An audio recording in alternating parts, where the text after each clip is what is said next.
Do you guys remember the time that we played in New Orleans and we went out afterwards and we went to like Bourbon and we got hammered drunk and someone bought beignets? And we all did. Yeah, and that's a great photo op. Yeah, and someone spilt some powdered sugar on the ground and then everybody decided to line up lines and then we like were acting like we were snorting it. And all of the photos went to like Lamb Goat and shit that week. Yeah, it was like Iwabo and Horse the Band do blow in New Orleans. What else are you supposed to do in New Orleans? Of how many people believed that we had like $100,000 of blow on a cement brick out in front of some business? Yeah, just like in the street doing it off the fucking ground. That's amazing. To be a member of our nerdy metal community, hit the subscribe button. If you have any comments or suggestions, hit us up at worshipandtributenerd@gmail.com. This week on the show, we talk to the originators of Nintendocore, Horse the Band. Worship and Tribute Nerd!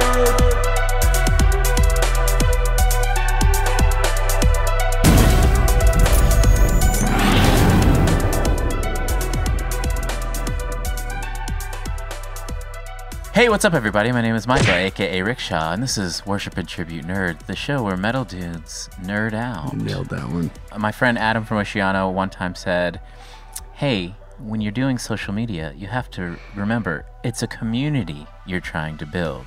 Okay. So, we're trying to build a community. If you're a nerd, if you like metal, that's what we're into. Hit us up at worshipandtributenerd@gmail.com. Give us some suggestions or some comments.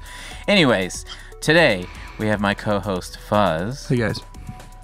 And also we have some friends of mine that I've toured with in the past that are in a great band that I was personally in love with when I was younger called Horse the Band. Say hi, guys.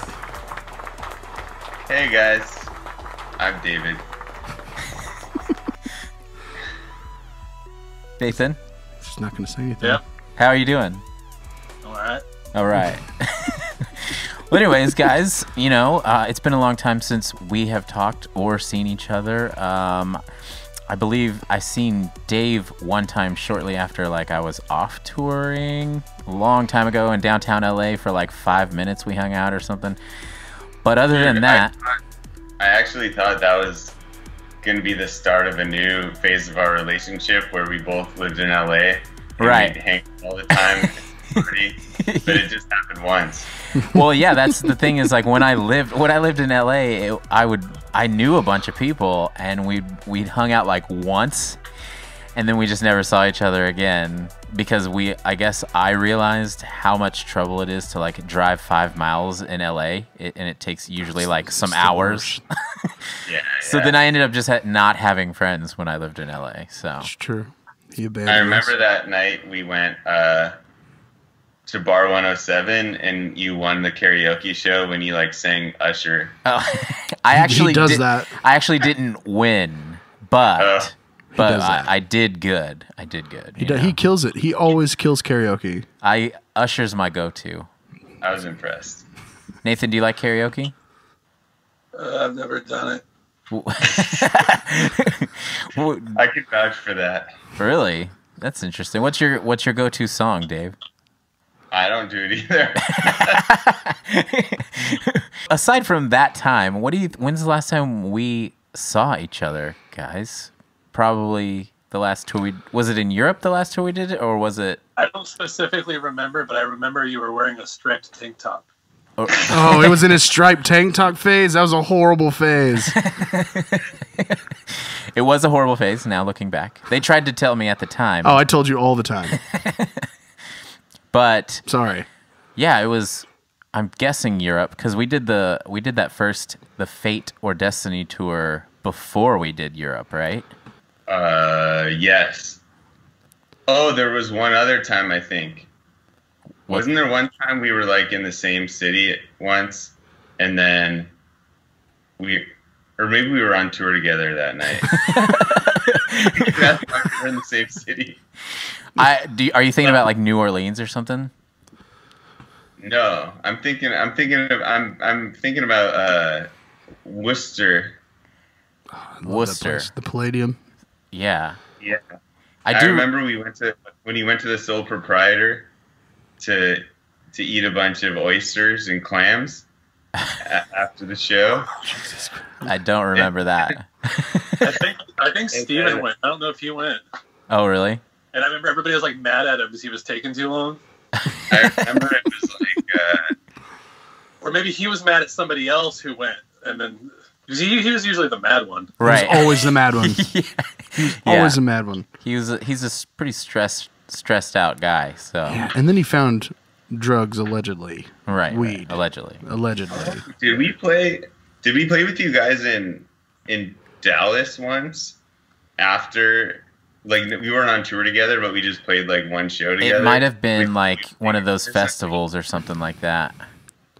Yeah, I don't know. I remember when y'all were on tour together. I actually got kicked out of the show during y'all's set for I punched one of the security guards in the face, and they escorted me out. And I was there to hang out with you guys, really? And they escorted me out of the venue.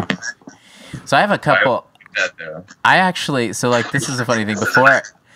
Before I ever met you guys, I remember we would throw in Gainesville, Texas. Oh my God! We would throw shows, and my buddy Toby, shout out Toby, he put the show together, and he had my old band on it, but y'all were the headliner at the time, and so we, sick. you know, it got shut down. Didn't it? For one, we were playing the show. We were like literally almost done with our set, and Toby's like, they haven't showed up yet, man. Apparently they had like van troubles or something. And so then everyone, after the last band played, we all just stood outside waiting. And then you guys pulled up in like a U-Haul or something like that. And then so we're like, oh yeah, awesome, they're here. And then I remember you guys set up and played a few songs. And then since there was a curfew, the cops shut the show down. Like 2 or 3 songs in. Yeah, like 2 or 3 songs in. But I thought it was so hilarious that they were like, yeah, you got to shut the show down. And I remember Nathan, after everybody was like sad about the show ending and it was quiet, Nathan was still on the mic and he goes, I'm fucking suing y'all. And I was like, I probably won't ever forget that moment. So, do you guys remember that show at all? I kind of do, actually. Well, most of our shows during that time were the same thing, where all the other bands would finish, and we'd be like 2 hours away still. Right. And like when we got there, everyone was just sitting outside waiting for us for 2 hours. That was just kind of how we did it back then. Right. But let me look where Gainesville is. I don't know where the is it that the day that the van blew up in the Texas Chainsaw Massacre town and we left Matt there? Yeah, I think it might have been. Yeah. Because we were rolling in a U-Haul for like one day before we got a rental car too. Yeah, because Gainesville is North Texas, like right on the border of Oklahoma. Oh yeah, north of Dallas there. Yeah, it could have been. It was at a shot-ass Civic Center. Yeah, it was a Civic Center. Yeah. Yeah, I remember that. I remember Matt was there.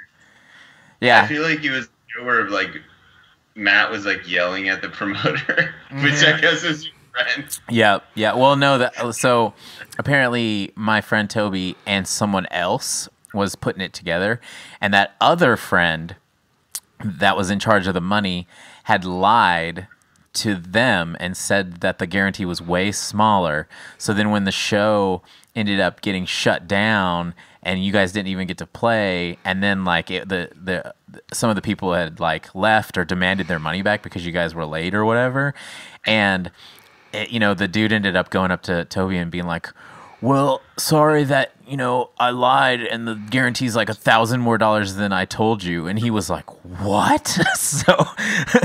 So quick correction though.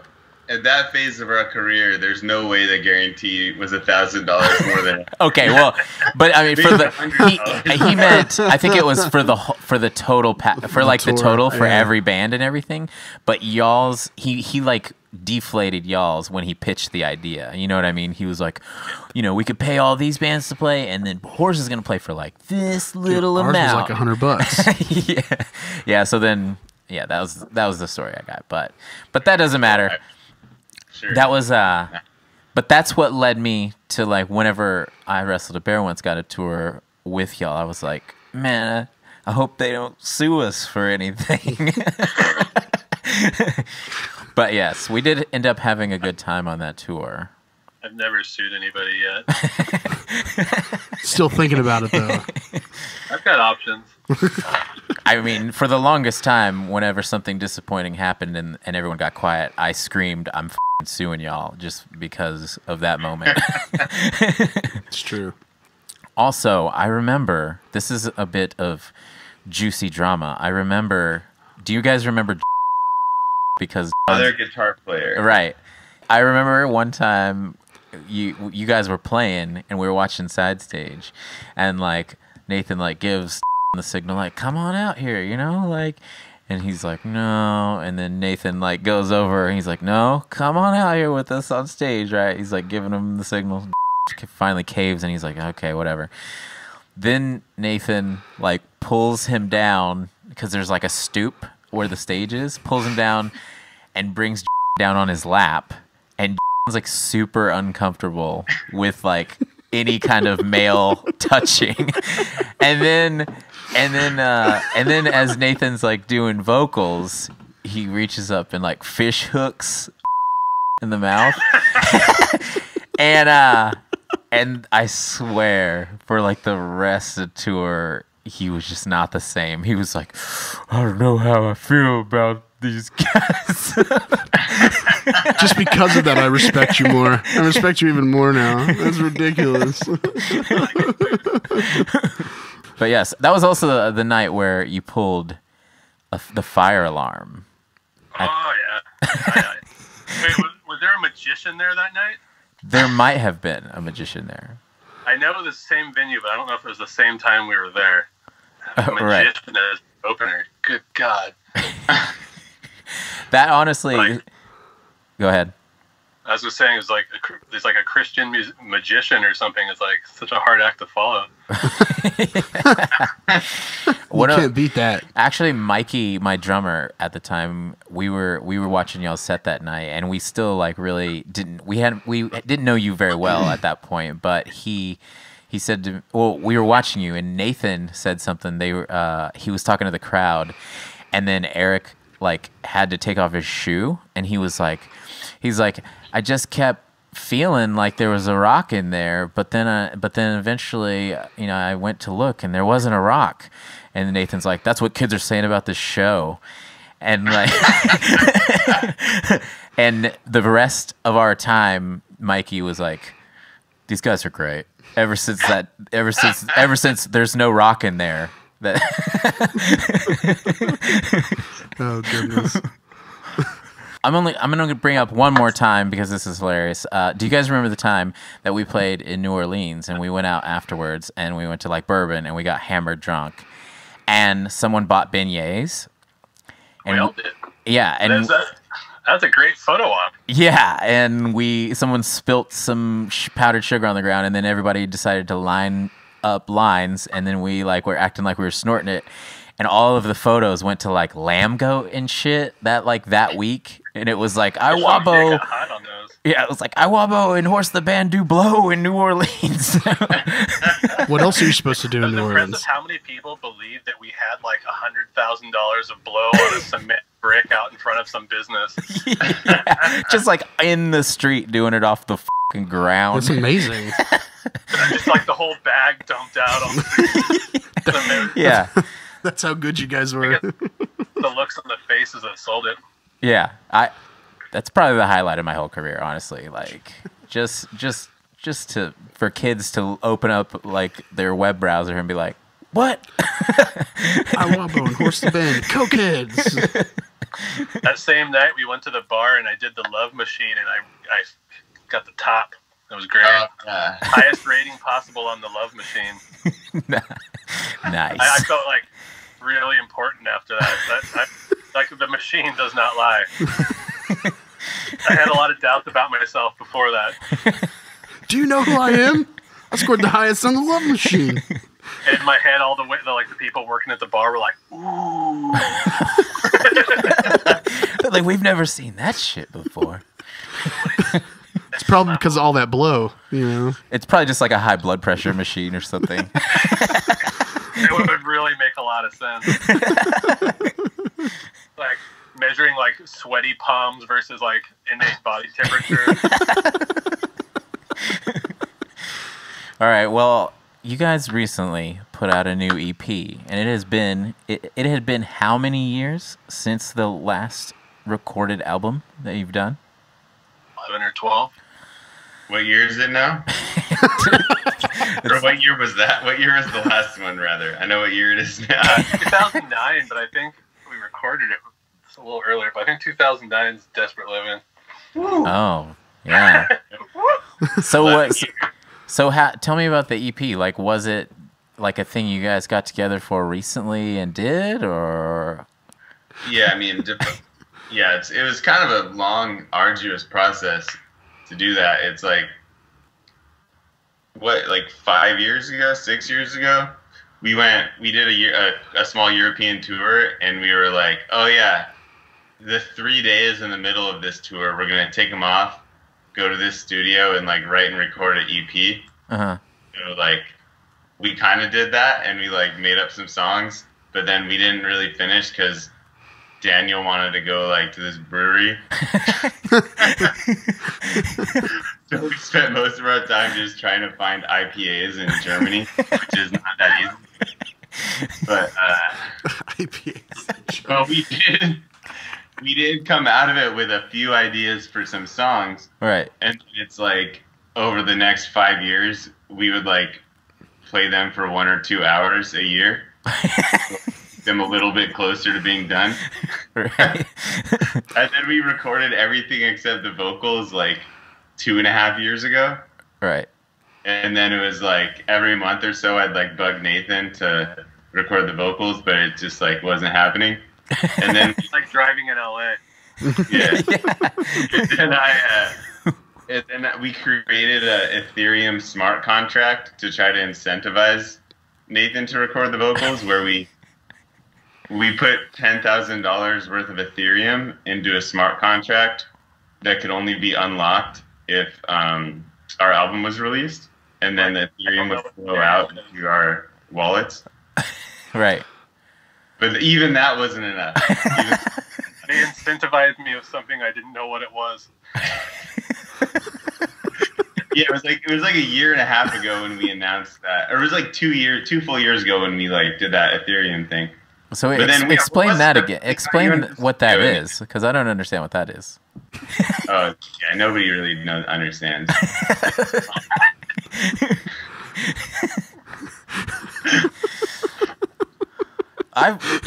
This is already a great interview because I don't even have anything to say. This is amazing. But what finally did get you into the studio, would you say? Well, I did the first takes, and then my daughter was born, and then I came back 2 years later. I think I went through a really dark spell where I was like, I'm never doing this, Dave. It's never going to happen. And then the guilt from that motivated me to go finish it. Nice. Yeah, it's just so I process his own guilt complex, like, and let it take his natural course for him to come back around and do it. Also, the period of my child's birth was very... I was not very creative during those years. Mm-hmm. I was just changing diapers and getting screamed at and being happy. Right. I'm going through that right now, actually. I totally understand how you feel. It's like, I'm trying to write a song that's like, everything, shit in the mouth. I'm not feeling it. Look how cute she is. Yeah, baby. Pretty much. It was just like... And I was like, Dave, let's start trying to make an upbeat album. Then I come out with the fucking shit in the mouth line.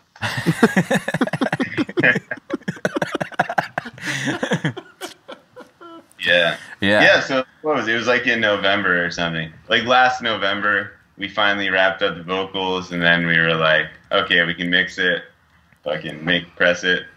And an important aspect of it, though, is this is the first time I ever had to write lyrics to a no keyboard scenario. I always wrote all my lyrics to the keyboards. Right. And this is the first time it was just guitar, bass, and drums. So it was like a totally different approach for me. That's just the standard approach for all other people in my position, I guess. But it was weird. I don't know. I had a hard time getting in the mind space. So what's the deal with the no keyboard in the? So he didn't want me to hear them. Oh, he didn't want me really? to hear them because he was afraid I would copy his parts vocally. Oh. It was more psychological manipulation. But also the keyboards kind of came in separate. Like we recorded the drums, bass, guitar in the studio here in LA, and that went really well. It sounded amazing. And then we sent it all over to Eric in Germany because he lives in Berlin now, and he took the stuff into a studio in Mannheim, another city in Germany, and recorded his keyboards there. So it's kind of like a pretty different way than we're used to of recording stuff. Right. I mean, it's almost like COVID was a thing back then, you know, because now everybody's like doing mobile recording, you know, like every day and shit. So we're always ahead of our time. It's true. You guys were. It's true. So true. So what's Eric been up to? I haven't seen that guy in a long time. Yeah, me He also just had a baby. He had a little baby too? Baby dog. Yeah. And he's going through a lot of interesting changes in his life. He's got pubes. I don't think it'd be right for me to talk about his private. Oh, right. Yeah. So those are his stories to tell. Right. Very interesting new perspectives coming from Eric. Well, I would love to get his number and, you know, have him on the show or at least say what's up. So maybe I could bug you for his number after this. So. Yeah. But he's feeling pretty inspired, I think, actually. Really? To do some new stuff, yeah. He's really into, like, vibrations and resonances. Uh-huh. So he's going to be, like, experimenting with different sounds that can be created by different machines. Right. I thought you were going to say drugs for a minute. So Those go hand in hand, right? Allegedly. Allegedly. But yeah, and what's up with the name of the EP? It's Your Fault. Is that a shot at the fans?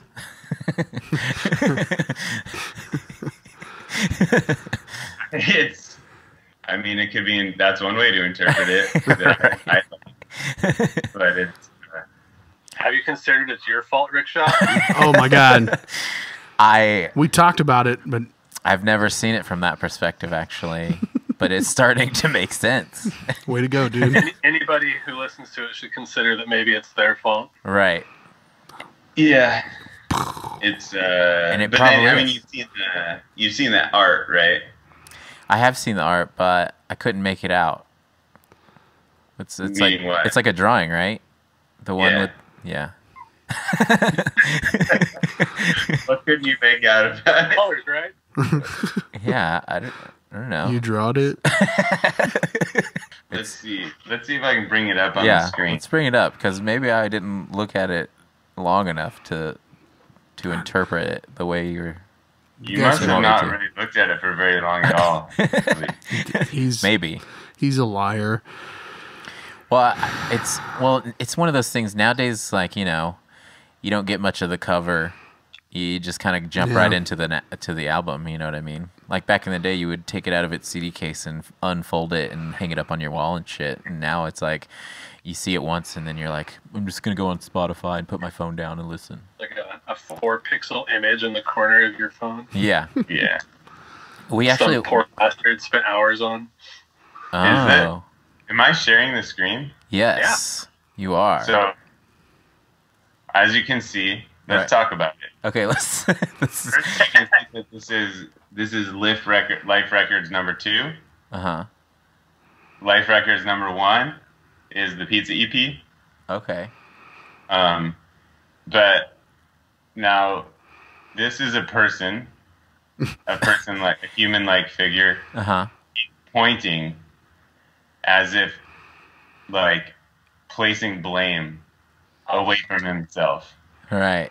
But as you can see, his arm wraps all the way around the jacket cover, and the finger points right back at himself. Oh, nice. You just blew my mind. Yeah, that's sort of the concept behind it. Okay. I felt like I was in school right then. And now I appreciate album covers even more now. So, kids, it's really a sick album cover. Kids, you You need to get more album cover in your life. Yeah. Like we were on Twitter, I've been posting it on different people's that I dislikes account. That image. So you guys both still out in LA? I'm not in LA. You're not in LA. No, Dave? I'm an hour south, hour and a half. Okay. Yeah, I'm still downtown. Right. LA. Oh, downtown. Well, I'm gonna get at you next time I'm down there. But up there or over there. You're not going down to LA. Over there. Jesus Christ. But you can go down to downtown. Right. There you go. Okay. That is true.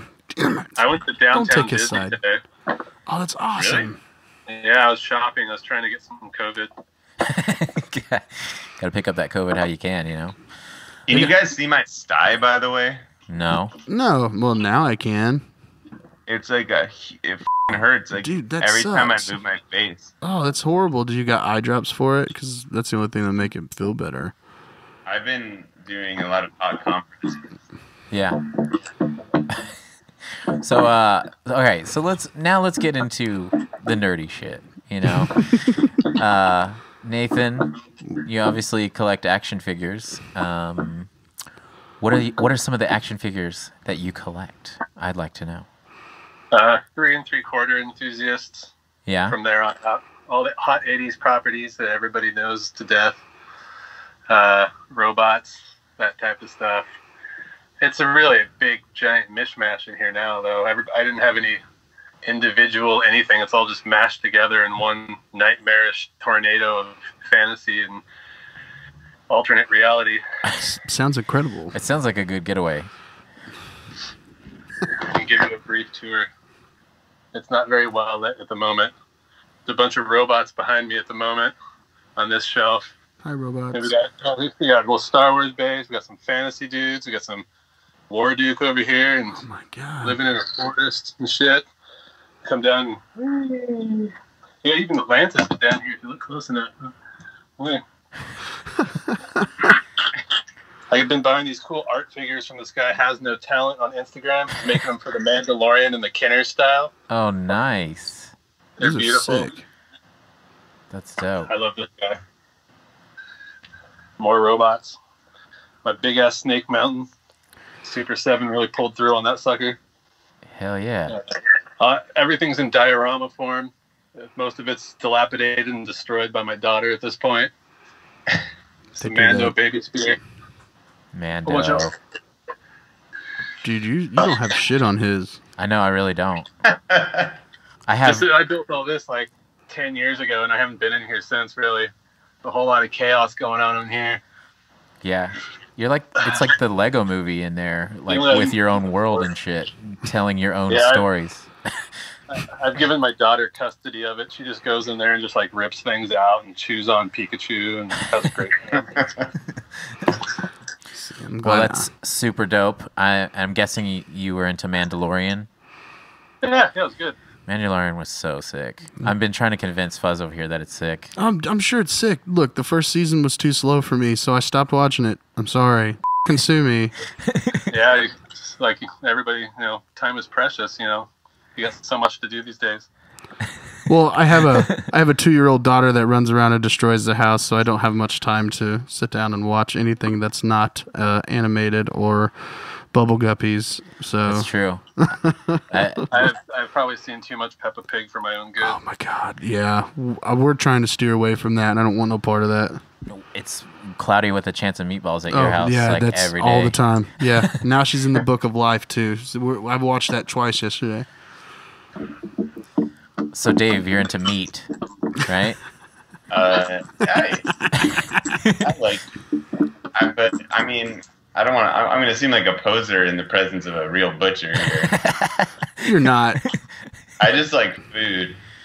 So do I.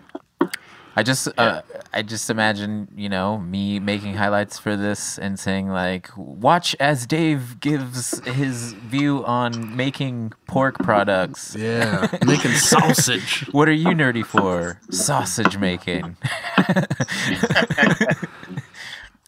Which to each their own. I've had people talk about snowboarding and like, you know, hiking with their dog, and I'm like, if you're fucking nerdy for it, that's what I'm looking for. You know, one of the most unexpected things I've gotten from one of these interviews is Levi from Miss May I collects Pee Wee Herman dolls and memorabilia. So he has a whole room of Pee Wee, and I was like, Levi? That's pretty intense. Oh, tight. I like this one better though. Oh my god. Nice. But yeah, that was the most. And he said he even like apparently they turned the place where they filmed Big Top Pee Wee. They like turned it into an Airbnb, and he said like he went there on like his birthday or some shit and like stayed there and like totally Pee Wee Herman'd out. Oh my god. And I was like, this is just the most unexpected thing from like, you know, a guy in a band like Miss May I. Right. The only thing I collect really is like Chicago hot dog memorabilia and like vintage Bears and Bulls memorabilia and apparel. Are you from Chicago? I was born in Chicago. Oh, yeah. dude. I have so many. Scottie Pippen was actually one of my favorite players of all time. I'm a huge basketball, like sports fan, but like 90s basketball was my shit. And Scottie Pippen, I have a bunch of his jerseys, especially the champions and stuff like that. Like I'm all about it. Let me see if I can get the camera to go over to some of my stuff I have on the wall here. That's so that nice. maybe some viewers might appreciate. So I've got. So there's the classic that you see at all the Chicago hot dog shops. You see that one, right? Right. It's very blurry. And then I got the all beefed up. I got the beef sandwich too. And I think your thing is still trying to unfocus it. Oh shit! There I got the defensive line from the '85 Bears. Nice. And then I also have the offensive line from the '85 Bears. And then up here I got the Polish sausage, the Maxwell Street. And then over here I got some other stuff too. There's I thought this one was kind of cute. It's like a hot dog diagram. And then Diagram of a hot dog. I have that's I don't know if that's me or what, but it's a guy riding a bike with a hot dog on Chicago style hot dog on his back. That's amazing. That was cool. And then got some other stuff laying around too, I think. Got a little some nonsense here, a little patch. Wow, you like hot dogs. Dude. Little hot dog thing here. He promised his first tattoo was going to be a Vienna Beef logo, but he never got it. What? Yeah, and then, I even got the hot dog here. Look at that, on my keychain. Jesus. So what exactly is Chicago style? I've never had a Chicago style hot dog. What does that mean? Well, let's see. We'll start with the sausage part because I know you can relate to that. I can. So the meat has got to be Vienna Beef Company. It's like a meat company in Chicago. So it's an all beef sausage from the Vienna Beef Company. Natural casing with a really nice snap to it. Then the bun is going to be a steamed poppy seed bun. Poppy seed buns are actually pretty hard to find. Then the dressings, they say run it through the garden is what they say. Oh my god. Because it has a lot of special toppings. First of all, it's very important that there's no ketchup. That's the most important thing of all. Don't get ketchup anywhere near the hot dog. You will put some mustard on there, just regular yellow mustard. You'll put a pickle slice in like alongside the hot dog.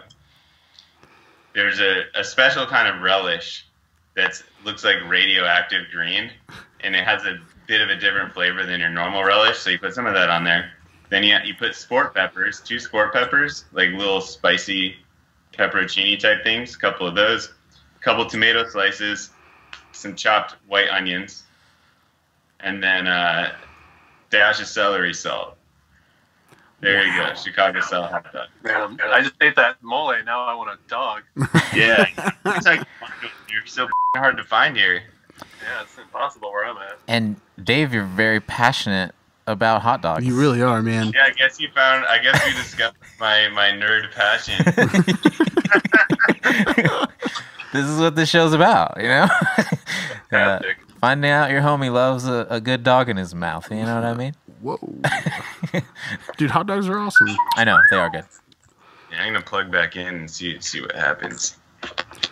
I kind of want to go, and get one. I mean, I dog. don't have an excuse to go to Chicago anymore because, well, I don't tour anymore, so Right. I'll have to go get one another time. Well, you could review Dave's ingredients list and create your own. I could do that actually, but if the poppy seed buns are hard to find, I want to do it right if I'm going to do it. You know what I mean? You can order a kit. He knows. You get a kit. Let me send you a link. Send out kits with like the stuff that's hard to find. I can quit when I want. That's what it sounds like. It's like a little box with all the ingredients. And like instead of like drug paraphernalia, it's like a napkin and You're like John Travolta on when he's shooting up with heroin, and every time you eat one of those, when you find it, you're just like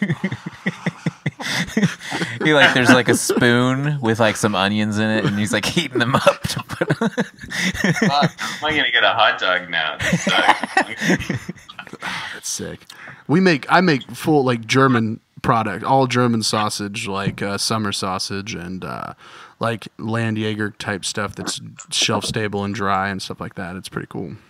Oh, nice. Yeah, I did. I mean, I've never made a hot dog. That's a kind of a different process to get such a fine slurry of meat. Yeah, you'll have to grind it like 3 or 4 times if you don't have a chopper. Oh yeah, I'll usually do like a pork-based coarse grain thing. I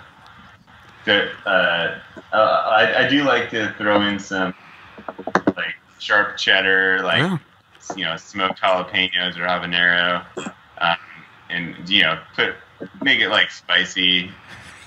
Maybe throw in like a little chopped apple or mango or something in there too. Oh yeah, we used to make an apple brat a long time ago. That was really good, really sweet. All right, enough about hot dogs, guys. We just ate, dude. And I want to try a Chicago dog now. So we've been doing some podcasting about new metal with our friend Tim from Within the Ruins, and one of the things I want to start asking also along with these interviews to maybe throw in that show is Horse the band. Was it inspired by new metal at all? And if so, what bands from the new metal era led you to that? No. I would say I give it a hard no. Actually, I don't think any. I mean, I can't speak for. Actually, I can't speak for them. Yeah, no one in the band was ever into any metal. Really? Really? What were the like the other guy? Like, I mean, Jared, Daniel, and Eric were really just like into punk, right? Like skater punk and like pop punk and shit like that. Like before we started the band, I was into like fucking prog metal, like and prog rock and like other kinds of metal, and then you got Nathan, whatever you want to say you're into. I went from old metal to new wave to prog to weird electronic, and kind of just skipped over all the new stuff. Oh, I did like Korn briefly. Does that count? Yes, it's my favorite band of all time. They were a local band around here, and they've played local shows. I have their demo tape still, actually. Oh my god! I haven't thought about them since like 2000. Well, no, so I haven't thought about like listening to it since the early 90s. But yeah, I would say like when Follow the Leader came out, probably like me and Eric both bought the CD and were like kind of into it for a little bit. Right. So that's the closest, I think. Right. Sweet. Mike and I went to Vegas to watch them play that record in full 2 years ago. Yeah, they did the 10-year, right? There's the 20 year anniversary of Follow the Leader. It was awesome. Oh, so in junior high, which was like the first time I'd ever like seen bands play. Oh my god, he's got it! I did not see Korn in junior high. Dude, I'm so jealous of that. It's not even funny how jealous I am right now. Dude, it's a cassette tape. Yeah, I bought it at Tower Records Independent. Nice. It was like there would be there were like different bands from early high school or junior high, and then like a couple times a year, like someone would like have a concert in their garage, and then but like the band or play at an assembly or something. But it was always like the highlight of the set is when they would play Blind. Oh yeah, it would build up, and then that's when everyone would like start to mosh in the garage. Right. That's awesome. That is super dope. So y'all are from California, yeah? Born in Chicago. Oh, born in Chicago. born in Chicago. We had this discussion. I'm sorry. My bad. Me, dude. I'm sorry. You just had a 20-minute long conversation about Dude, Chicago dogs. We're talking about corn and the corn cassette tape. I'm flustered right now. I don't want to hear I it. know. Erased half of his brain with that tape. It did. It did. That is super dope, though. Corn is the reason that I play music. So, Same. And I had dreads for like several years because of it, and I'm not ashamed of it. and they were dope ass dreads. I know. They were like the type of dreads that you could hit with someone in the eye, and they would get like an infection in the true. eye. It's accurate. He's Is he gone. frozen? I guess we should all freeze. Nice view of his hair, though. He has Oh, beautiful he's hair. got volume, you know, bounce. Yeah. It's great. So when the world's done ending, are you guys going to try to tour any at all? I hope so. Yeah, we had right before the world ended, we were lucky enough to play a three show tour. It took a lot of effort to put those 3 shows together, but it was awesome. Nice. Sick. And we sounded better than ever. It was incredible. Hell yeah, dude. That's amazing. I would love to see that happen. Hopefully COVID ends so music can get back to normal. Yeah, man. I was going to a lot of shows before it ended. I mean, before it started. Right. Same. I went before they shut everything down. I went and saw Casey Strain and Rotting Out, and that was my last show since the world ended. So it kind of sucks. Norma Jean actually played like a house show Yeah, in Denton, yeah. the place where we lived, where he lives, and they played in some dude's living room, and Destroyed it. that was the last show I went to before COVID. So, like, in a way, it was cool because it's like a house show with Norma Jean. That's sick. Little did I know that being in the house was what I would do for the next, like, 4 or 5 months after that. So now I was like, man, I wish they played at a venue, because I then don't my even memory care. would be a venue. I just want it to come back. I'm so tired of it. Right. So, anyways, I guess we did lose Nathan. I bet he just paused it and walked away. I was like, I'm tired of this. I don't want to do this anymore. One more thing I wanted to bring up. The Fate or Destiny tour, I thought it was the most amazing thing when you guys gave us our tour passes and all the creatures on the artwork, you had glued googly eyes to all of their eyes. That sounds awesome. Yeah, it was the best tour pass I ever had. I think my tour pass still has at least one of the googly eyes on it still. So I wonder if I could find mine. I do have. There's another thing we all probably collect, right? right. Oh, yeah. Tour passes. We like to look at them and remember when life was cool. Eddie from All Shall Perish and Suicide Talents had always, he calls it your dick. And he's like, so I went to his place one time and he's like, it was, hanging up on the wall or whatever. And he's like, oh yeah, you looking at my dick? It's pretty big, huh? I've been a lot of places. I was like, what are you talking about? He's like, Oh, wow. Tour passes. How big is your dick? See if I can find Fate or Destiny in here. This is a good one. This one was funny. This was the Nuff Said tour. It's still trying to make it blurry. The fuck? Oh, almost. Nope, back a little. Back a little bit more. There it goes. There it is. Nice. That's That's so badass. There's some good ones in here though. Chase of Chaos. Oh my god. Here's a horrible picture of myself. Scoot it back a little bit. Back a little bit. Back a little bit more. A little bit more. I'm too anyway. Oh, and then here's another cool hot dog thing that we used for one of our recent tours. Oh, that's amazing. Nice. We made cool posters of that one. But where's Fate or Destiny? You probably hated it so much because of Iwabo that you threw it out. Right. Well, that was true. I liked the art enough to keep it. It was all like, like macaroni art and shit, right? Yeah. Like, it like on the floor of his parents' house, like on the carpet. Nice. Oh, this one's pretty good.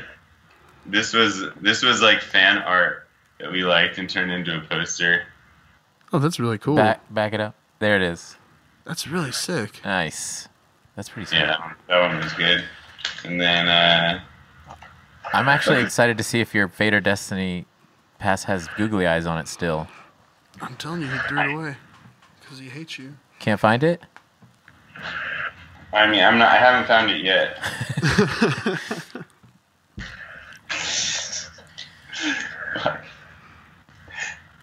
Where is it? Man, there's so many memories rushing back to me right now. I guess Nathan just gave up, huh? Yeah. Nah, screw it. I'm done. I showed him my room. Giving up? Yeah. It's all good. Well, we appreciate the effort. All right, well, it's been fun. It has. It was nice to meet you. We caught up on hot dogs. We caught up on action figures, They're delicious. So, yeah, and tell the guys hi, and I would love to have Eric on to talk about his life right now. Yeah. He could talk about some of those concepts that I was afraid to mention. Right. I definitely would love to hear about him, because now I'm just like, what the is he talking about? Yeah. Oh. Shit. Is he back? Borlax? Hope he's just got a costume on or something, something. Yes. All right. Well, it's been fun. It's been awesome. Give the kids a shout out on where you could listen to your music and stuff. Oh yeah, well you can't buy any of our albums now because we sold out. Okay. And we also sold out of the tapes. We did a limited pressing of tapes. Right. So, but you can go to Spotify or iTunes and listen to the new EP. Nice. That's what I would recommend that you do. Awesome. Well, Yeah. It's been a great time, and it was great to see you. And great to see you, Nathan, also.